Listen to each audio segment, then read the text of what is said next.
ദൈവത്തിന്റെ അത്ഭുത പ്രവൃത്തി, the miracles of God.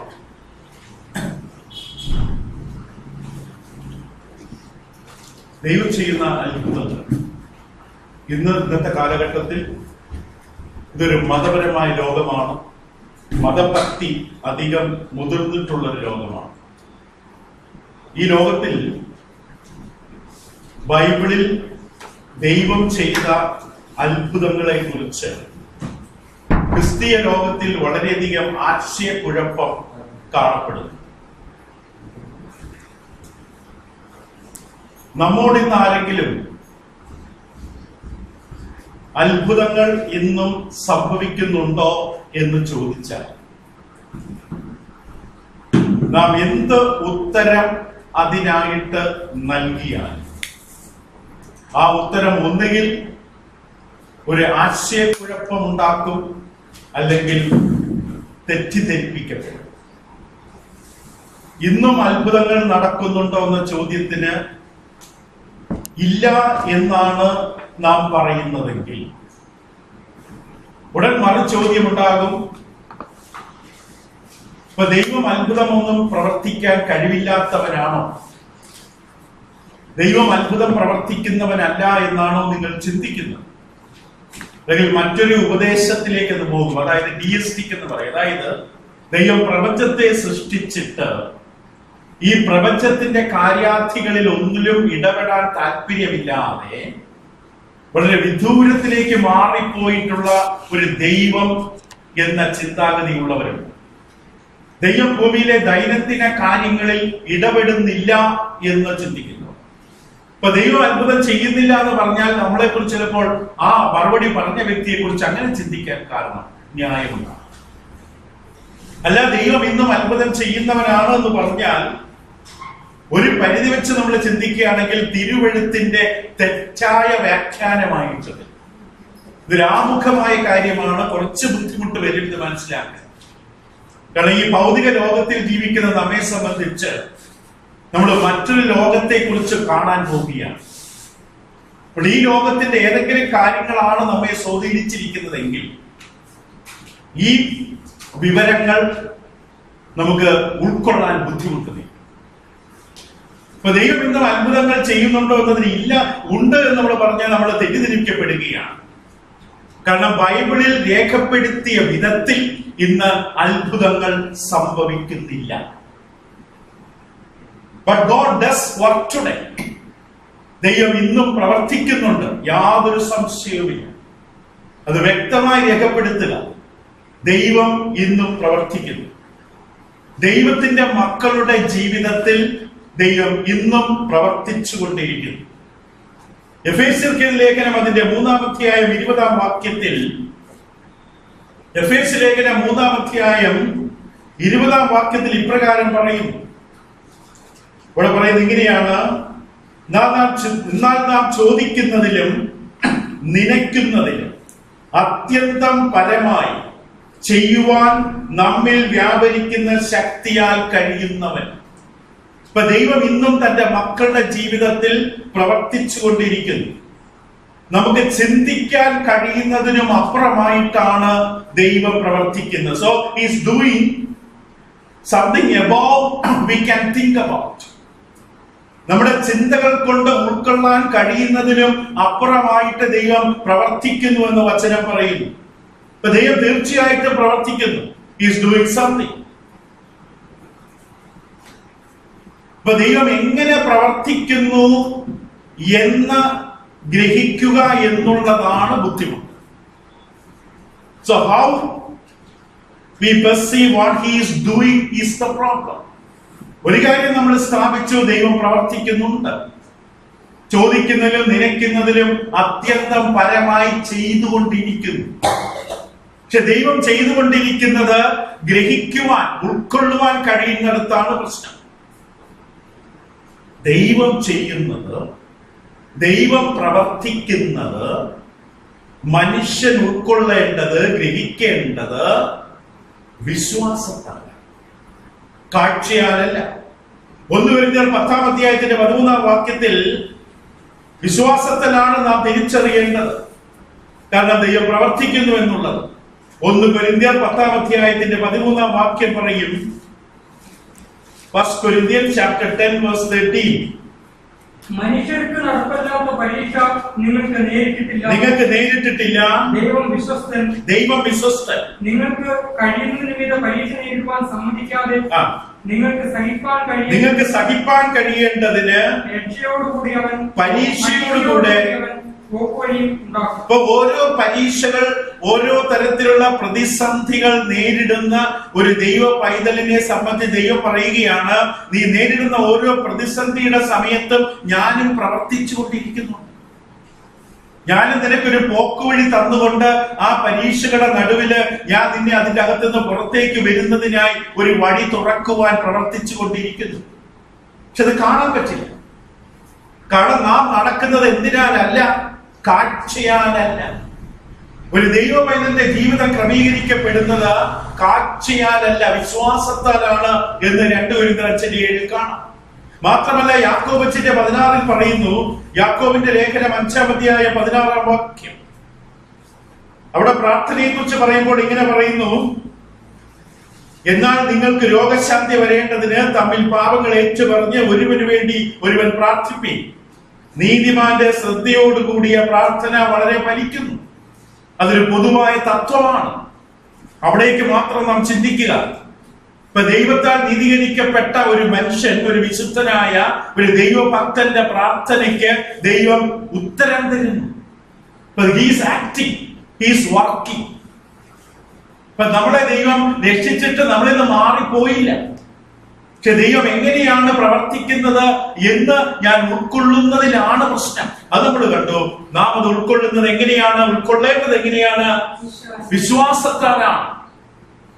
So God is working, but His working is not perceived through our senses.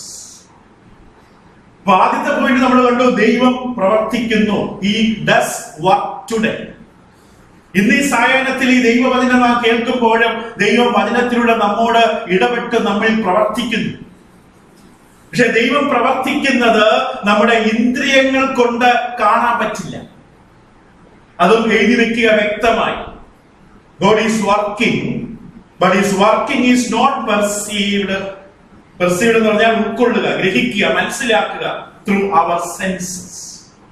നമുക്കുള്ള ഇന്ദ്രിയങ്ങളിലൂടെ കണ്ണുമുമ്പിൽ കാണാൻ പറ്റില്ല ദൈവം പ്രവർത്തിക്കുന്നത്. നാം ജീവിക്കുന്ന ഒരു ഭൗതിക ലോകത്തിലാണ്. ഈ ഭൗതിക ലോകം നിയന്ത്രിക്കപ്പെടുന്നത് ഭൗതികമായ നാച്ചുറൽ ആയിട്ടുള്ള നിയമങ്ങളിലൂടെയാണ്. ഈ ഭൗതിക ലോകം നിയന്ത്രിക്കപ്പെടുന്നത് ഭൗതിക പ്രകൃതിയുടെ നിയമങ്ങളിലൂടെയാണ്. ഇപ്പൊ ലോ ഓഫ് ഗ്രാവിറ്റി തുടങ്ങിയ നിയമങ്ങളിലൂടെയാണ്. ഈ ലോകത്തിൽ നാം ജീവിക്കുമ്പോ perceptions of this world and understanding of the order of our world, ഈ ലോകത്തെ നമ്മൾ ഗ്രഹിക്കാൻ കഴിയുന്നതെല്ലാം ഈ 5 ഇന്ദ്രിയങ്ങളിലൂടെയാണ്.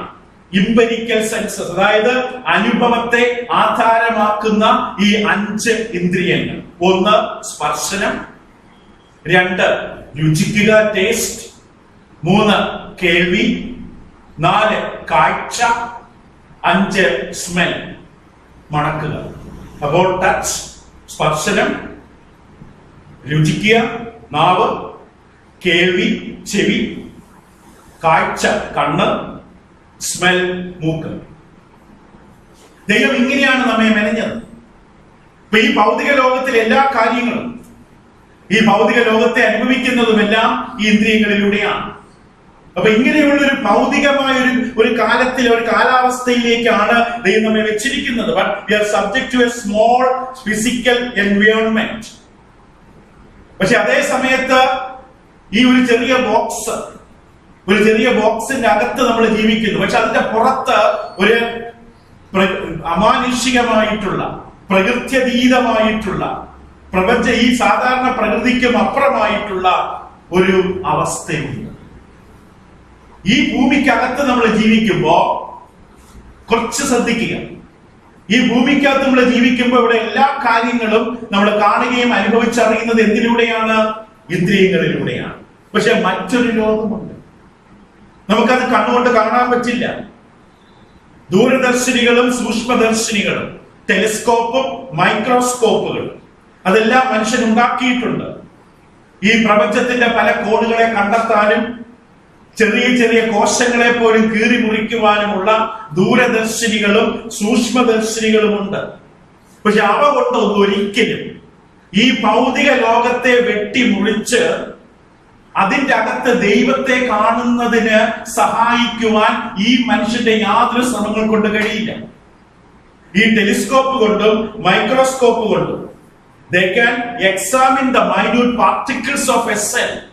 ഒരു കോശത്തിന്റെ സൂക്ഷ്മ അവസ്ഥകളെ പോലും കാണാൻ, ദൂരെയുള്ള ഗ്രഹങ്ങളെ കാണാൻ ദൂരദർശിനി, സൂക്ഷ്മദർശിനി ഇതൊക്കെ ഉണ്ടെങ്കിൽ പോലും we will not break out of our physical environment and see God. ഈ പെട്ടിക്കകത്ത് നിന്ന് പുറത്തിയാറാൻ പറ്റില്ല. നമ്മൾ ഇതിന്റെ അകത്ത് ബന്ധിതമാണ് ഈ അഞ്ചേന്ദ്രിയങ്ങൾക്കകത്ത്. The limitations of our senses are only magnified by our scientific cleverness. ശാസ്ത്രീയമായ ഏതെല്ലാം പുരോഗമനങ്ങൾ ഉണ്ടായാലും, ശാസ്ത്രീയമായിട്ട് എന്തെല്ലാം നേട്ടങ്ങൾ ഉണ്ടായാലും നമ്മുടെ 5 ഇന്ദ്രിയങ്ങള് കുറെ കൂടി വികസിക്കുന്നല്ലാതെ ഇതിനപ്പുറത്തേക്ക് പോകാൻ പറ്റില്ല. യോഹന്നാൻ 4:24 we cannot see God. മൂന്നാമത്തെ പ്രസ്താവന ഇതാണ്, ദൈവത്തെ നമുക്ക് കാണാൻ പറ്റില്ല. കാരണം ദൈവം ആരാണ്? ആത്മാവാണ്. God is spirit and of the supernatural world that is beyond our perception. നമ്മുടെ അറിവിനും ദർശനത്തിനും ഗ്രാഹ്യത്തിനും അപ്പുറമായിട്ടുള്ള ഒരു പ്രകൃത്യതീതമായിട്ടുള്ള ഒരു അവസ്ഥയിലാണ് ദൈവം ഉൾക്കൊള്ളുന്നത്, വസിക്കുന്നത്. പക്ഷെ നാം ഈ പെട്ടിക്കകത്താണ്.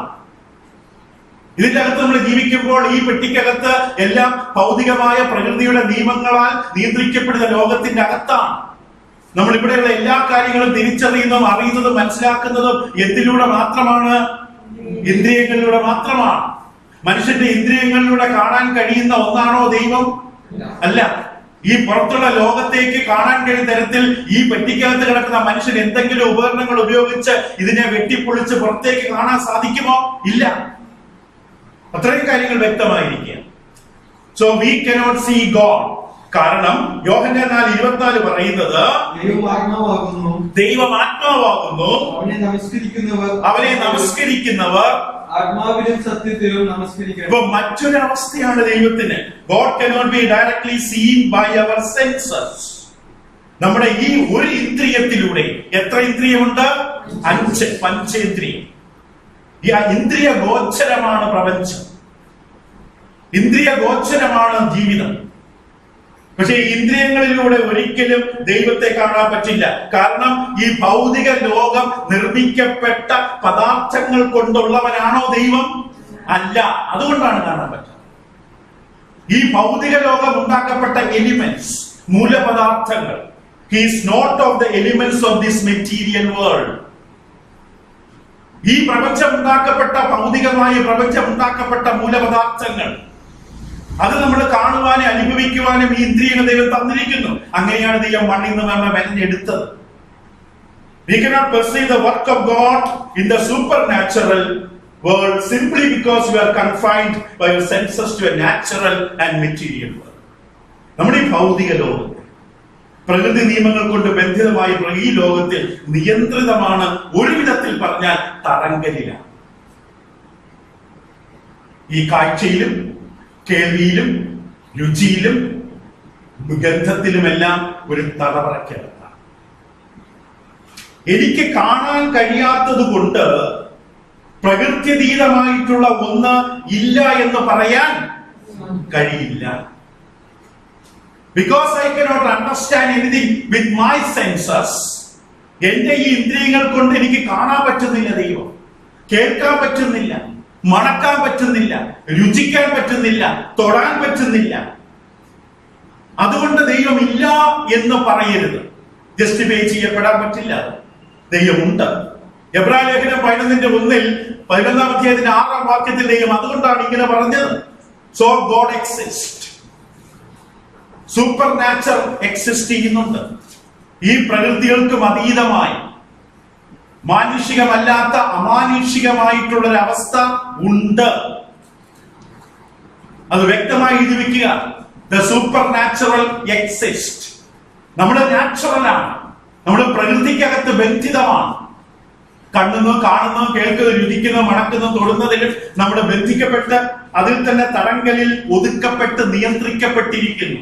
കൺഫൈൻഡ്, ഇംഗ്ലീഷ് വാക്കതാണ്. Confined by your senses to the natural and material world.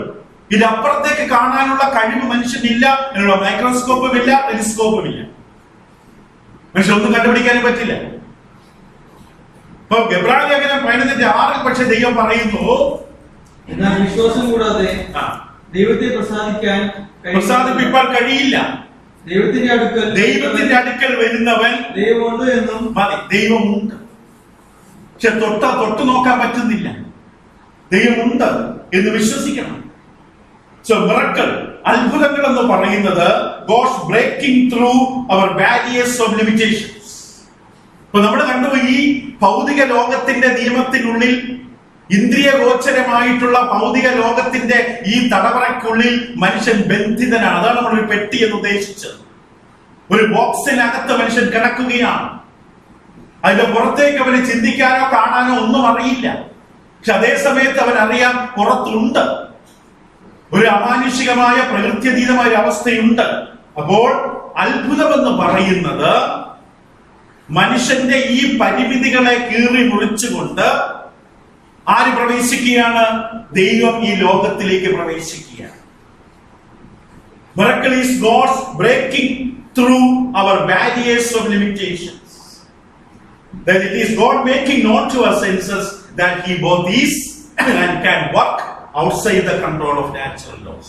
അപ്പൊ ഈ ലോകത്തിന്റെ അകത്ത് എല്ലാ കാര്യങ്ങളും നിയന്ത്രിക്കപ്പെടുന്നത് എന്തിനാലാണ്? ഒരു പ്രകൃതി നിയമമുണ്ട്. ദൈവം സൃഷ്ടിച്ചപ്പോൾ തന്നെ നിയമത്തിലാണ് സ്റ്റാർട്ട് ചെയ്തത്.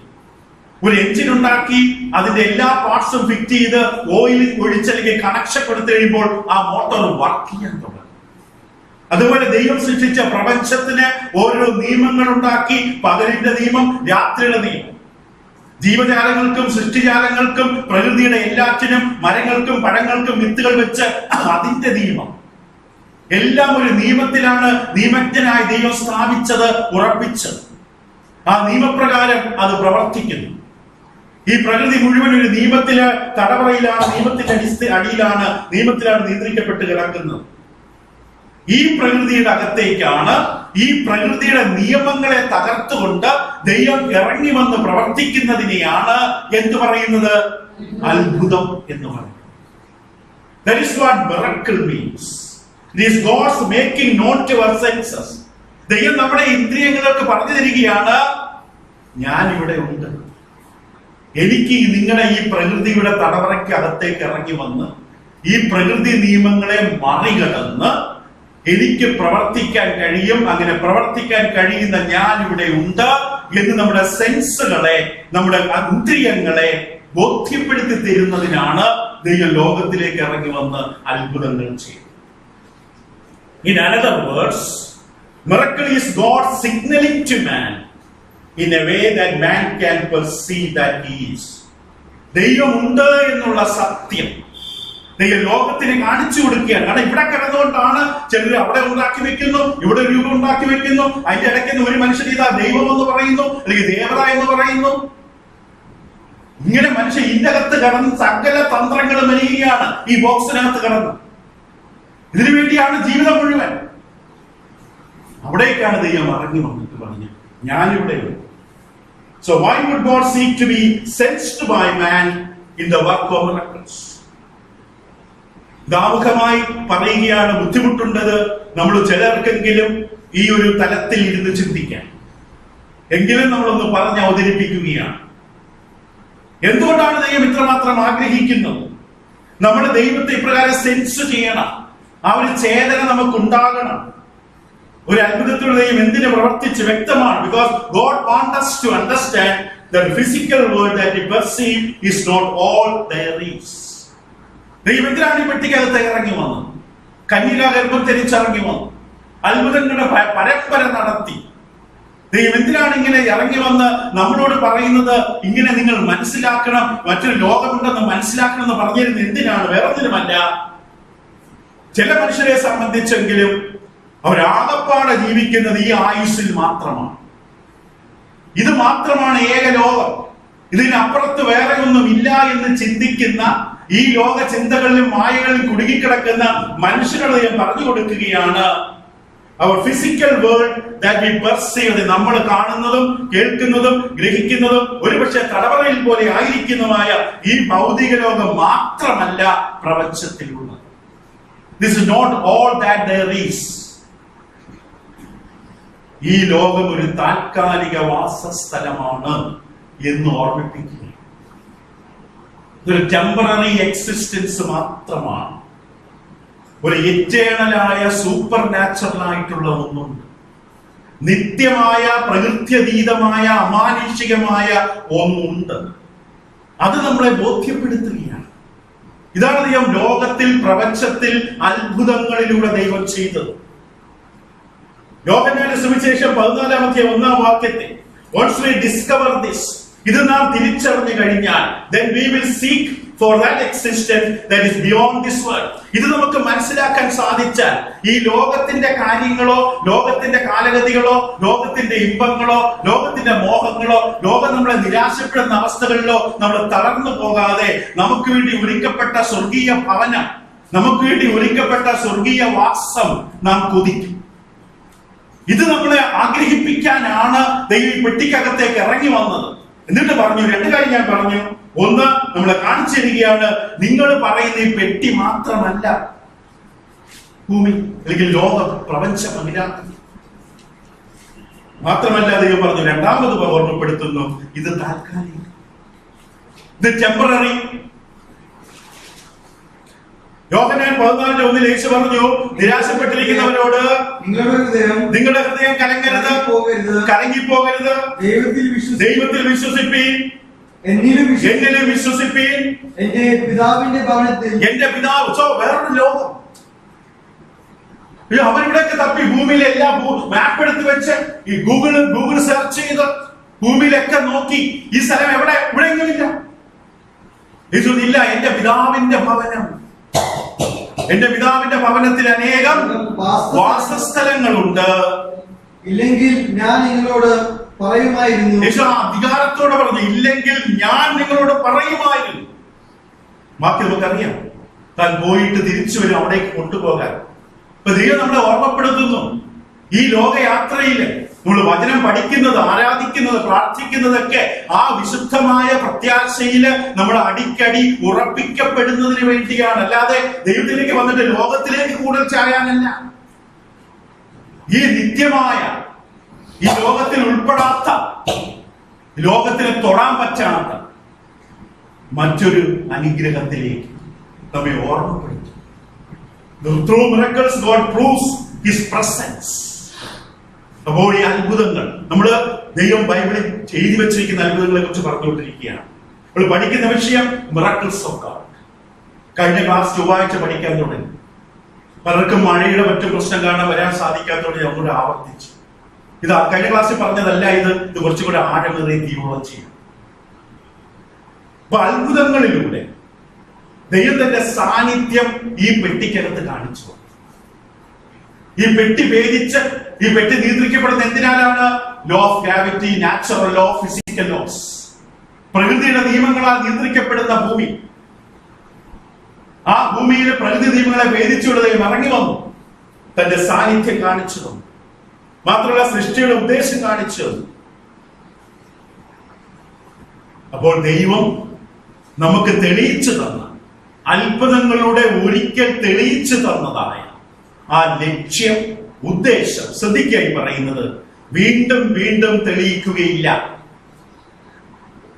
Once he has proved his presence, then the means by which he proved his presence does not have to continue throughout history.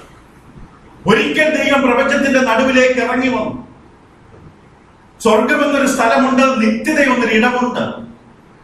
നമുക്കത് വ്യക്തമായി കാണിച്ചു തന്നു, തന്റെ സാന്നിധ്യം കൊണ്ട് അത് തെളിയിച്ചു തന്നു. എന്നിട്ടതിനെ രേഖപ്പെടുത്തി തന്നിട്ടുണ്ടെങ്കിൽ, ചരിത്രത്തിലുടനീളം എല്ലാ കാലഘട്ടങ്ങളിലും ദൈവം ഇങ്ങനെ ചെയ്തുകൊണ്ടിരിക്കില്ല.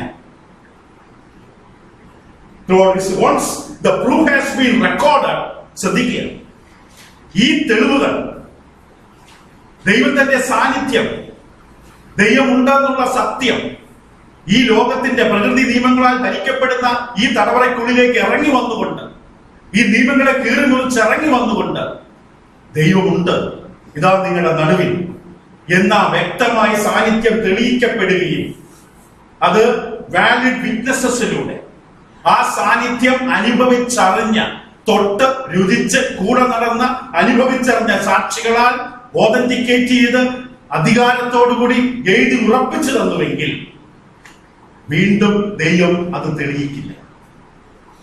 വീണ്ടും ദൈവം തെളിയിച്ചുകൊണ്ടിരിക്കില്ല. നമ്മൾ അതുപോലെ എന്ത് ചെയ്യണം? ദൈവം എഴുതി ഉറപ്പിച്ച് തന്നതിൽ നമ്മൾ വിശ്വസിക്കണം. ആ ചിന്ത കളയാതെ നോക്കുക.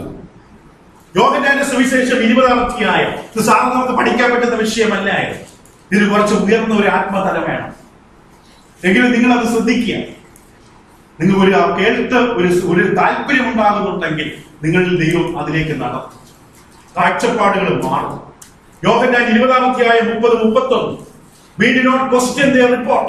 കാരണം നാം പറഞ്ഞു, ദൈവത്തിന്റെ സാന്നിധ്യം, ദൈവം ഭൂമിയിലേക്ക് ഇറങ്ങി വന്ന തെളിവുകൾ, ദൈവം ഒരിക്കൽ മാത്രമേ അത് ചെയ്യുകയുള്ളൂ. ചെയ്തത് ആധികാരികതയോടെ സത്യസന്ധരായ സാക്ഷികളിലൂടെ എഴുതി ഉറപ്പിച്ച് തന്നിട്ടുണ്ടെങ്കിൽ അത് ചോദ്യം ചെയ്യാനോ അതിനെ മാറ്റുവാനോ അതിനോട് കൂട്ടിച്ചേർക്കാനോ ദൈവം ഒരിക്കലും അനുവദിക്കില്ല. യോഹന്നാൻ 20-ാം അധ്യായം 30-31 വാക്യങ്ങളില് ആ സുവിശേഷത്തിന്റെ അവസാന ഭാഗം യോഹന്നാൻ ഇങ്ങനെ തന്നെ സുവിശേഷം എഴുതിയതിന്റെ ഉദ്ദേശം രേഖപ്പെടുത്തുമ്പോൾ പറഞ്ഞു, ഈ പുസ്തകത്തിൽ എഴുതിയിരിക്കുന്നതല്ലാതെ മറ്റനേകം അടയാളങ്ങളും യേശു തന്റെ ശിഷ്യന്മാർ കാണുകയും ചെയ്തു. ഇത് ശ്രദ്ധിക്കുക. എന്നാൽ യേശു ദൈവപുത്രനായ ക്രിസ്തുവെന്ന് നിങ്ങൾ വിശ്വസിക്കേണ്ടതിനും വിശ്വസിച്ചിട്ട് അവന്റെ നാമത്തിൽ നിങ്ങൾക്ക് ജീവൻ ഉണ്ടാകേണ്ടതിനും ഇത് എഴുതിയിരിക്കുന്നു. യോഹന്നാൻ അപ്പോസ്തലൻ, he recorded in his document only 7 miracles that Jesus worked during his ministry. യേശു തന്റെ ഐഹിക ജീവിതകാലത്ത് ഭൂമിയിൽ ഇറങ്ങി വന്നപ്പോൾ അനവധി അത്ഭുതങ്ങൾ ചെയ്തു. താൻ പോകുന്നിടത്തെല്ലാം ഓരോ ദിവസവും അത്ഭുതങ്ങളുടെ പരമ്പരയുണ്ടായിരുന്നു. പക്ഷെ അപ്പോസ്തലനായ യോഹന്നാനിലൂടെ ദൈവാത്മാവിന്റെ നിർദ്ദേശപ്രകാരം യോഹന്നാൻ എത്ര അത്ഭുതങ്ങൾ മാത്രമേ എഴുതിയുള്ളൂ? 7. നമ്മൾ യോഹന്നാന്റെ സുവിശേഷം പഠിക്കുമ്പോൾ ആമുഖ പഠനത്തിൽ നമ്മൾ പറയാറുണ്ട്, ഐ ആം സ്റ്റേറ്റ്മെന്റ്സ്, ഞാൻ ആകുന്നവൻ എന്ന പ്രസ്താവന നടത്തിയിട്ട് ആ പ്രസ്താവനയെ ബലപ്പെടുത്തുവാൻ അത്ഭുതം. ഉദാഹരണത്തിന്, ഞാൻ ലോകത്തിന്റെ വെളിച്ചമെന്ന് പറഞ്ഞുവെങ്കിൽ ആ പ്രസ്താവനയെ സാധൂകരിക്കാൻ ഒരു കുരുടൻ എന്ത് ചെയ്തു? കാഴ്ച കൊടുത്തു. ഞാൻ ജീവന്റെ അപ്പം എന്ന് പറഞ്ഞപ്പോൾ ആ പ്രസ്താവനയെ തെളിയിക്കാനായി 5 അപ്പവും 2 മീനും കൊണ്ട് 5000 പേരെ പോഷിപ്പിച്ചു. ഞാൻ ജീവനും ഞാൻ സത്യവും ജീവനുമാണെന്ന് പറഞ്ഞിട്ട് മരിച്ച ലാസറെ എന്ത് ചെയ്തു? ഉയർപ്പിച്ചു. യേശു ഒരു കാര്യം വെറുതെ മൈക്ക് കെട്ടി പറയുകയായിരുന്നില്ല. കർത്താവ് പറഞ്ഞതിനെ കർത്താവ് ഒരു പ്രവൃത്തി കൊണ്ട് ബലപ്പെടുത്തി. അത് 7 എന്ന് പറഞ്ഞ സംഖ്യയിലൂടെ യോഹന്നാൻ 7 അത്ഭുതങ്ങൾ എടുത്ത് നിരത്തി. ശ്രദ്ധിച്ച് കേൾക്കുക. So John recorded in his document only 7 miracles that Jesus worked during his ministry. ഈ 7 അത്ഭുതങ്ങൾ എഴുതി വെച്ചത് നാം എന്തിനു വേണ്ടിയാണ്? യേശു ദൈവപുത്രനായ ക്രിസ്തു എന്ന് നാം വിശ്വസിക്കേണ്ടത്. Jesus is Christ the son of God. അപ്പൊ യോഹന്നാൻ ആത്മാവിന്റെ നിയന്ത്രണത്താൽ 7 അത്ഭുതങ്ങൾ എഴുതി വെച്ചു. അപ്പൊ ഒരു മനുഷ്യൻ ദൈവത്തിലേക്ക് കടന്നു വരുന്ന ഒരു ദൈവ പൈതൽ, യേശുക്രിസ്തു ദൈവപുത്രനായി, യേശുക്രിസ്തു മശിഹയാണെന്ന്, ദൈവപുത്രനാണെന്ന് വിശ്വസിക്കുവാൻ മതിയായ തെളിവുകളാണ് ഏത്? ഈ 7 അത്ഭുതങ്ങളെ കുറിച്ച് എഴുതിയത്. ശ്രദ്ധിച്ചു കേൾക്കുക. This record of 7 miracles are sufficient for one to believe that Jesus is the Christ and the Son of God. ദൈവം പറഞ്ഞിരിക്കുന്നു, ദൈവം തീരുമാനിച്ചു. വിശ്വസിക്കാൻ ആഗ്രഹമുള്ളവർക്ക്, വിശ്വസിക്കാൻ താല്പര്യമുള്ളവർക്ക്, യോഹന്നാന്റെ സുവിശേഷത്തെ കുറിച്ച് പറയുമ്പോൾ പറഞ്ഞു, യേശു ദൈവപുത്രനെന്ന് അറിയാൻ താല്പര്യമുള്ളവർക്ക് ഈ 7 അത്ഭുതങ്ങൾ എന്താണ്? മതിയായതാണ്. സഫിഷ്യന്റ്. ഈ 7 അത്ഭുതങ്ങൾ മതിയായതാണ്. പക്ഷെ നാം പറയുകയാണ്, ഒരു മനുഷ്യൻ പറയുകയാണ്, This is not sufficient to produce faith. ഇത് പോരാ. എന്റെ ജീവിതത്തിൽ എന്തെങ്കിലും ചെയ്യണം. ഞാൻ ദൈവത്തിലേക്ക് വരാം. ഞാൻ പതിവെച്ച സ്നാനമേൽക്കാം. എന്റെ മുതുകൊന്ന് നേരെയാകണം. എനിക്ക് എന്തെങ്കിലും അത്ഭുതങ്ങൾ നടക്കണം എന്നൊരാൾ പറയുമ്പോ അദ്ദേഹം പറയുന്നത് യോഹന്നാന്റെ സുവിശേഷം അപൂർണമാണ്. യോഹന്നാൻ എഴുതിയ തെളിവുകൾ അപൂർണമാണ്. ആരെ വിശ്വസിക്കുവാൻ? യേശു ദൈവപുത്രനായ ക്രിസ്തു എന്ന് വിശ്വസിക്കാൻ ദൈവം തന്നിയ രേഖകൾ, സാക്ഷ്യം സഫീഷ്യന്റ് അല്ല. കാരണം ഇയാൾ എന്ത് തേടുകയാണ്? വീണ്ടും അത്ഭുതം തേടുകയാണ്. And we thus attack the scripture. അങ്ങനെ പറയുന്ന ഒരു വ്യക്തി തിരുവെഴുത്തിനെ, ദൈവവചനത്തെ ആക്രമിക്കുകയാണ്. And we say his testimony is insufficient. ദൈവവചനത്തിൽ നമ്മൾ പറഞ്ഞു ആധികാരിക സാക്ഷികളാൽ, വിശ്വസ്തരായ സാക്ഷികളാൽ ദൈവം പ്രപഞ്ചത്തിൽ ഇറങ്ങി വന്ന താൻ ദൈവപുത്രനാണ്, താൻ ദൈവമാണ്, മറ്റൊരു ലോകമുണ്ടെന്നുള്ള തെളിവ് തന്നവനാണ്, അവിടുത്തെ കാര്യങ്ങളെ പഠിപ്പിച്ചവനാണ്, ഞാൻ മുകളിൽ നിന്ന് ഇറങ്ങി വന്നവനാണ്, മുകളിൽ ഭവനമുണ്ട്, ഞാനാണ് അവിടേക്കുള്ള വഴി എന്നെല്ലാം വ്യക്തമായി തന്റെ സാന്നിധ്യവും തന്റെ മനുഷ്യന്റെ ഉദ്ദേശവും പഠിപ്പിച്ച ദൈവം അത് ആധികാരിക സാക്ഷികളാൽ എഴുതി ഉറപ്പിച്ചു തന്നു. ഇതാ ഇവിടെ ഒരാൾ പറയുന്നു, പോരാ, എന്റെ ജീവിതത്തിൽ എന്തെങ്കിലും ചെയ്താൽ ഞാൻ ദൈവത്തെ വിശ്വസിക്കാം. Is attacking the sufficiency of the testimony. യോഹന്നാന്റെ സുവിശേഷം മാത്രമല്ല, അങ്ങനെ പറയുന്ന ഒരാൾ പുതിയ നിയമ താളുകളെ മുഴുവൻ, പുതിയ നിയമത്തിലെ തെളിവുകളെ മുഴുവൻ അറ്റാക്ക് ചെയ്യുകയാണ്. What is written by Matthew, Mark and Luke. So how can one accept the written record of the gospel recorded by John is sufficient? നമുക്ക് വിശ്വാസം ജനിപ്പിക്കാൻ, യേശുക്രിസ്തുവിനെ ദൈവപുത്രനായ ക്രിസ്തുവെന്ന് വിശ്വസിക്കുവാൻ മതിയായ തിരുവെഴുത്തുകൾ ഉണ്ടായിട്ടും അതേ സമയത്ത് അയാൾ പറയുകയാണ്, എനിക്ക് വിശ്വസിക്കാൻ ദൈവം എന്റെ ജീവിതത്തിൽ എന്ത് ചെയ്യണം? ഒരു അത്ഭുതം ചെയ്യണമെന്ന് പറയുമ്പോൾ തോമസിന്റെ നിലയിലേക്ക് പോകും. യോഹന്നാന്റെ സുവിശേഷം 20-ാം അധ്യായം 25-ാം വാക്യം. Thomas said he would not believe unless he actually touched Jesus. Yohannan 20:25 Thomas പറഞ്ഞു, എന്നാൽ യേശു വന്നപ്പോൾ 12 ഒരുവനായ ദിദിമോസ് തോമസ് അവരോട് കൂടെ ഉണ്ടായിരുന്നില്ല.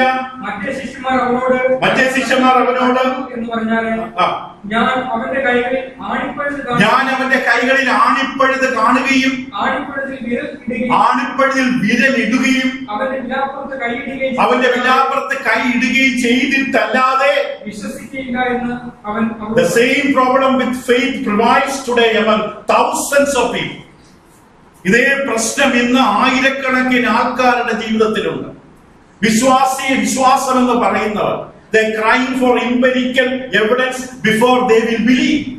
നമ്മൾ പറഞ്ഞു അനുഭവത്തെ ആധാരമാക്കിയ, എന്റെ അനുഭവത്തെ ആധാരമാക്കുന്ന, എനിക്ക് തൊടണം, എനിക്ക് കാണണം, എനിക്ക് അനുഭവിക്കണം, എനിക്ക് രുചിക്കണം, എനിക്ക് കേൾക്കണം. ദൈവം പറയുന്നത് എനിക്ക് കാണണം. എംപിരിക്കൽ എവിഡൻസസ്, ആധാരത്തെ അനുഭവമാക്കിയുള്ള തെളിവുകൾക്ക് വേണ്ടി നിലവിളിക്കുകയാണ് വിശ്വസിക്കുവാൻ. ദൈവം കൊടുക്കുമോ? അത് ഇല്ല. ഒരിക്കൽ കൊടുത്തോ? അത് എന്ത് ചെയ്തു? ദൈവം എഴുതി വെച്ച് ഒപ്പിട്ട് ഉറപ്പിച്ചു. ഇന്ന് ആ ദൈവത്തെ കുറിച്ച് അറിയണമെങ്കിൽ എന്ത് ചെയ്യണം? ദൈവം ആധികാരികമായി എഴുതിയ ആ സാക്ഷ്യം എന്ത് ചെയ്യണം? വിശ്വസിക്കണം. മറ്റൊന്ന് തേടരുത്. They will not believe. അവർ വിശ്വസിക്കില്ല. വാസ്തവത്തിൽ ഈ ഭൗതിക ലോകത്തിലേക്ക് ദൈവം ഇറങ്ങി വന്നവരുടെ കുടുംബത്തിൽ, ജീവിതത്തിലൂടെ മുതുകില് ഒരു അത്ഭുതം ചെയ്തിട്ടല്ലാതെ വിശ്വസിക്കില്ലെന്ന് പറയുമ്പോൾ അവിശ്വാസത്തിന്റെ തെളിവാണ്. If they are crying for another miracle, a manifestation, ദൈവത്തിന്റെ ഒരു പ്രത്യക്ഷമായ ഇടപാട് എന്റെ കുടുംബത്തിൽ, എന്റെ ജീവിതത്തിൽ, ഈ ലോകസൗഖ്യത്തിൽ ഉണ്ടാകണമെന്ന് വാച്ചു പിടിക്കുമ്പോൾ they prove lack of faith. വിശ്വാസത്തിന്റെ വൈകല്യത്തെ God does not need to add to the record of miracles that are found in the Bible. ദൈവം തിരുവചനത്തിൽ നൽകി തന്ന തെളിവുകളോട് ഇനി കൂട്ടിച്ചേർക്കേണ്ട കാര്യമില്ല. കാരണം അത് വിശ്വാസത്തിന് എന്താണ്? മതിയായതാണ്. സഫീഷ്യന്റ്. ജീവനും ഭക്തിക്കും വേണ്ടതൊക്കെയും ആ സാക്ഷ്യം പൂർണ്ണമായിട്ട് is recorded in the Bible with ഓതന്റിസിറ്റിയോടുകൂടി, ആധികാരികതയോടുകൂടി, റിലയബിൾ വിറ്റ്നസിലൂടെ, വിശ്വസ്തരായുള്ള സാക്ഷികളിലൂടെ എഴുതി ഉറപ്പിച്ചു. അതുകൊണ്ട് പറഞ്ഞു ദൈവം, വിശ്വാസം എങ്ങനെ വരുന്നു? റോമർ 10:17 കേൾവിയാൽ. എന്ത് കേൾവിയാൽ? ക്രിസ്തുവിന്റെ വചനം കേൾക്കുന്നു. അതുകൊണ്ട് നമ്മൾ ചിന്തിച്ചിട്ടുള്ളത് പോലെ നമ്മുടെ വിശ്വാസം വർദ്ധിപ്പിക്കണമെങ്കിൽ നാം ചെയ്യേണ്ടത് ഒരു അത്ഭുതത്തിന് വേണ്ടി കാത്തിരിക്കുകയല്ല, അതിനു പകരം എന്ത് ചെയ്യണം? തിരുവെഴുത്തുകളെ ആശ്രയിക്കണം. പ്രവർത്തികൾ 17:11 പറയുന്ന പോലെ ബെറോവയിലുള്ളവർ തെസ്സലോനിക്കയിലുള്ളവരെക്കാൾ ഉത്തമന്മാരായിരുന്നു. എന്തുകൊണ്ടാണ് ഉത്തമന്മാരായിരുന്നത്? അവർ തിരുവെഴുത്ത് അങ്ങനെ തന്നെയോ കേൾക്കുക, ശ്രദ്ധയോടെ കേൾക്കുക മാത്രമല്ല, അങ്ങനെ തന്നെയോ ഒന്ന് ദിനം പ്രതി എന്ത് ചെയ്തു? പരിശോധിച്ചു. 2 തിമോത്തിയോസ് 2:15 പൗലോസ് തിമോത്തിയോസിന് പറയും, സത്യവചനത്തെ യഥാർത്ഥമായി വിഭാഗിക്കണം. 1 പത്രോസ് 2-2 വാക്യങ്ങളിൽ പത്രോസ് പറയും, രക്ഷയ്ക്കായി വളരുവാൻ വചനമെന്ന മായമില്ലാത്ത പാൽ കുടിപ്പാൻ വാഞ്ചിക്കണം. എങ്കിൽ മാത്രമേ എന്തു വളരും? വിശ്വാസം. അത്ഭുതങ്ങൾ കണ്ടിട്ടല്ല. God's answer for weak faith. വിശ്വാസത്തിൽ ബലഹീനതയുണ്ടെങ്കിൽ ദൈവം പറയുന്നത് is not the manifestation of another miracle. മറ്റൊരു അത്ഭുതം കാണ് എന്നല്ല. നിനക്കിനി എന്നിൽ നിന്നൊരു അത്ഭുതം ഉണ്ടാകില്ല, ഞാൻ പക്ഷെ അത്ഭുതം ചെയ്തു. ഈ പ്രകൃതിയുടെ നിയമത്തിന്റെ ഈ ചട്ടക്കൂട്ടിന്റെ അകത്തേക്ക് ഞാൻ ഇറങ്ങി വന്നു തന്നെ കീറി മുറിച്ചാണ്. പ്രകൃതിയുടെ നിയമം അനുസരിച്ച് പോലും പുരുഷന്റെ സാന്നിധ്യമില്ല, സ്ത്രീയുടെ ഗർഭത്തിലൂടെ അത്ഭുത പരമ്പരകളിലൂടെ ഞാൻ ഇറങ്ങി വന്നു, അത്ഭുതങ്ങളുടെ പരമ്പര ചെയ്തു. ഇതെല്ലാം ഞാൻ ചില സാക്ഷികളിലൂടെ എന്ത് ചെയ്തു? ആത്മാവിനാൽ എഴുതി വെച്ചു. ഇനി അത്ഭുതം തേടരുത്. ഇതിന് അത്ഭുതത്തെ കഴിവുണ്ടോ? തീർച്ചയായും കഴിയും. അത് വിശ്വസിക്കാൻ വേണ്ടിയാണ്, വിശ്വാസത്തിലേക്ക് വരാൻ വേണ്ടിയാണ്. So God's answer for weak faith is not the manifestation of another miracle. His answer is that we search the record of miracle in the life. വിശ്വാസത്തിന് വേണ്ടി ദൈവം എന്റെ ജീവിതത്തിൽ അത്ഭുതം ചെയ്താൽ ഞാൻ വിശ്വസിക്കാമെന്നല്ല പറയേണ്ടത്. വിശ്വാസത്തിൽ നമ്മൾ ചെയ്യേണ്ടത്, ദൈവം ഭൂമിയിൽ കടന്നു വന്നു, ദൈവത്തിന്റെ പ്രസൻസ് ഭൂമി ഫീൽ ചെയ്തു, ഫെൽറ്റ് ചെയ്തു. അത്ഭുതങ്ങളിലൂടെ മനുഷ്യന് കാണിച്ചു കൊടുത്തു, മനുഷ്യ ഈ ചട്ടക്കൂടിന് പുറത്ത് ചിലതുണ്ട്. ഈ പ്രകൃതി നിയമങ്ങളാൽ ബന്ധിതമായ തടവറയായിരിക്കുന്ന ലോകത്തിന്റെ പുറത്ത് ചിലതുണ്ട്. അതാണ് ഒറിജിനൽ. ഇത് മായാണ്, ഇത് താൽക്കാലികമാണ്. Someone cheap religion that is not based on sincere desire to study and believe the word. ചിലർക്ക് വേണ്ടത് കപടമായ വിശ്വാസ ജീവിതം, കപടമായ ഭക്തി. അവർക്ക് വേണ്ടത് വചനമല്ല. യോഹന്നാൻ 20:29 ഇന്റലക്ച്വൽ ലേസിനിസം അല്ലെങ്കിൽ ആത്മീകമായുള്ള മടിയും ഉദാസീനതയും ഉള്ളവരുടെ ദൈവം പറയുന്നത്, all diligence, seek the Bible, read the Bible, grow in Bible. ദൈവത്തെ സ്നേഹിക്കുക, വചനം വായിക്കുക. 2 തിമോത്തിയോസ് 2:15 പറയുന്ന പോലെ. പക്ഷെ അനേകം വ്യക്തികൾക്ക് ഭക്തിയുടെ ജീവിതത്തിൽ ഈ വില കൊടുക്കാൻ തയ്യാറല്ല. Men want faith without the cost of study. ദൈവനം പഠിക്കാൻ ശ്രമിക്കാതെ, താല്പര്യപ്പെടാതെ, വില കൊടുക്കാൻ, സമയം മാറ്റാൻ സാധിക്കാതെ എനിക്ക് വിശ്വാസിയാകണം, I want to be a faithful believer, but no time to study. സാധ്യമല്ല. അങ്ങനെ ഒരു വിശ്വാസിയില്ല. കാരണം വിശ്വാസം കേൾവിയാലും, കേൾവി ക്രിസ്തുവിന്റെ വചനത്താലും. യോഹന്നാൻ 20:29 reveals the reason why God could not steal away our blessedness by coming to us directly through miracles. ദൈവത്തിന് അന്ന് അത്ഭുതങ്ങൾ ചെയ്യാൻ കഴിയില്ലാഞ്ഞിട്ടല്ല. നിങ്ങളെ എന്റെ ജീവിതത്തിൽ ദൈവത്തിലേക്ക് വരാൻ ആഗ്രഹിച്ചാൽ നിങ്ങളെ എന്റെ ജീവിതത്തിൽ വേണമെങ്കിൽ തലേദിവസം രാത്രി ഇറങ്ങി വരാം. നാളെ നാം സ്നാനപ്പെടാൻ തീരുമാനിച്ചിട്ടുണ്ടെങ്കിൽ വചനമെല്ലാം പഠിച്ച് മനസ്സിലാക്കി സ്നാനപ്പെടാൻ തീരുമാനിച്ച് എന്റെ ജീവിതത്തിൽ വേണമെങ്കിൽ ഇന്നലെ രാത്രി വന്നിട്ടോ എന്നെ ദർശനത്തിൽ എന്നെ അനുഗ്രഹിക്കാം. ദൈവത്തിന് അതൊന്നും അസാധ്യമല്ല. പക്ഷെ ദൈവം പറയുന്നത് അതിനേക്കാളും വലിയൊരു അനുഗ്രഹമുണ്ട് മകനെ. ഞാൻ അത്ഭുതത്തോടുകൂടി നിന്റെ ജീവിതത്തിൽ ഇടപെട്ട് ഒരു അത്ഭുത പ്രക്രിയ നിന്റെ ജീവിതത്തിൽ നടത്തി ഞാൻ നിന്നെ അനുഗ്രഹിക്കണം, നീ വിശ്വസിക്കുന്നില്ലേ? അതിലും വലുതാണ് ഞാൻ ഒരുക്കി വെച്ചിരിക്കുന്നത്. യോഹന്നാൻ 20:29 യേശു തോമസിനോട് പറഞ്ഞത് എങ്ങനെയാണ്? യേശു അവനോട്, നീ എന്നെ കണ്ടതുകൊണ്ട് നീ എന്നെ കണ്ടതുകൊണ്ട് വിശ്വസിച്ചു. കാണാതെ വിശ്വസിച്ചവർ അനുഗ്രഹീതർ എന്ന് പറഞ്ഞു. കാണാതെ വിശ്വസിച്ചവർ ഭാഗ്യവാന്മാർ, അനുഗ്രഹീതർ. Why God did not want to steal away your blessings? നിന്റെ അനുഗ്രഹം ഒരു അത്ഭുതം കണ്ടിട്ട് നീ എന്റെ കൂടെ വരുന്നതല്ല.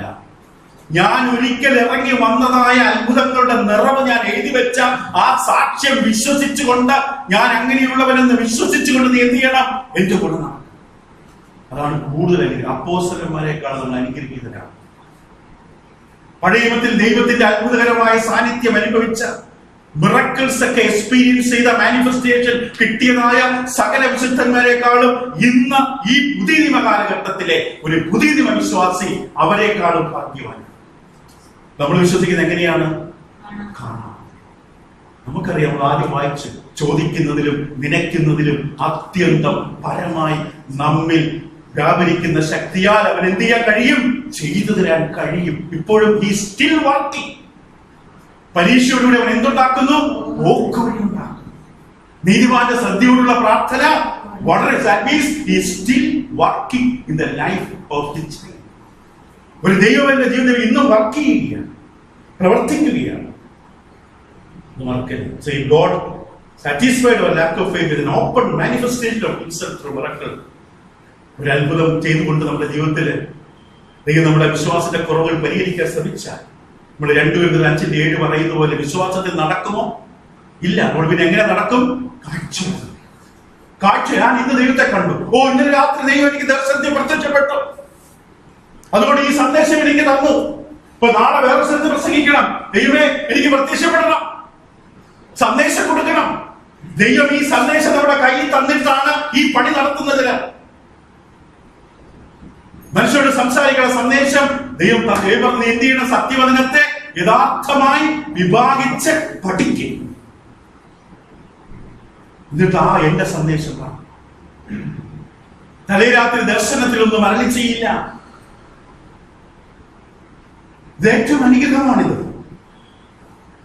The problem with walking by sight, കാഴ്ചയായി നടന്നാൽ മറ്റൊരു പ്രശ്നം, നമ്മുടെ പേഴ്സണൽ ക്യാരക്ടർ ചലഞ്ച് ആണ്. വ്യക്തിപരമായ സ്വഭാവ വിശുദ്ധീകരണം നടക്കില്ല. കാഴ്ചയാണ്. ഇസ്രായേൽ ജനങ്ങൾ കാഴ്ചയാൽ നടന്നു. ചെങ്കടൽ കീറി മുറിച്ചു, പാറയിൽ നിന്ന് വെള്ളം വന്നു, പകൽ മേഘസ്തംഭം, രാത്രി അഗ്നിത്തൂണ്, ഒരു സമയമായപ്പോൾ അവിടെ ഇരുന്ന് തള്ളിക്കളഞ്ഞു. ലേഖനം മുഴുവൻ എഴുതിയിരിക്കുന്നു വിശ്വാസത്താൽ അവരെല്ലാവരും, വിശ്വാസത്താൽ വിശ്വാസത്താൽ വിശ്വാസത്താൽ.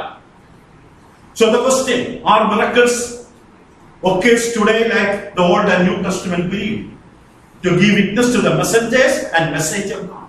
പഴയ നിയമകാലത്തും പുതിയ നിയമകാലത്തും ദൈവത്തിന്റെ സന്ദേശം അറിയിച്ചവർക്ക് സാക്ഷിയായിട്ടും ആ സന്ദേശത്തിന് സാക്ഷിയായിട്ടും ദൈവം നൽകിയ അത്ഭുതങ്ങൾ അതേപോലെ ഇന്നും നടക്കുന്നുണ്ടോ? Answer is no. ഇല്ല. ദൈവം ഇന്നും അതേ തരത്തിൽ അത്ഭുതങ്ങളുടെ പ്രവർത്തിക്കാൻ ആഗ്രഹിക്കുന്നില്ല. But he wants us to search the testimony of those who have already witnessed. ദൈവം പറയുന്ന അതേ സമയത്ത് ഈ അത്ഭുതങ്ങളുടെ സാക്ഷിയായി നിന്ന് ആത്മാവ് നൽകി അവർ എഴുതി വെച്ചതായ സാക്ഷ്യം എന്ത് ചെയ്യണം? വിശ്വസിക്കണം. അതാണ് ഏറ്റവും വലുത്. നമ്മൾ കഴിഞ്ഞ ദിവസം ഈ വിഷയത്തിൽ നമ്മൾ പഠിക്കാൻ ആരംഭിച്ചപ്പോൾ ചിന്തിച്ചത് കർത്താവായ യേശുക്രിസ്തു ചെയ്ത അത്ഭുതങ്ങളുടെ ന്യായം എന്നതാണ്. The reasonables of Jesus miracles. യേശുവിന്റെ അത്ഭുതങ്ങളുടെ ന്യായം. Jesus really did miracles. യേശു വാസ്തവത്തിൽ അത്ഭുതങ്ങൾ ചെയ്തു. മർക്കോസിലും മത്തായിലും ലൂക്കോസിലും യോഹന്നാനിലും എഴുതപ്പെട്ടിരിക്കുന്ന നിലയിൽ തന്നെ അത് സംഭവിച്ചു. They happened just as recorded in Matthew, Mark, Luke and John. വായിക്കാം ഒരു വാക്യം. മത്തായി 4-ാം അധ്യായം 23 മുതൽ 25.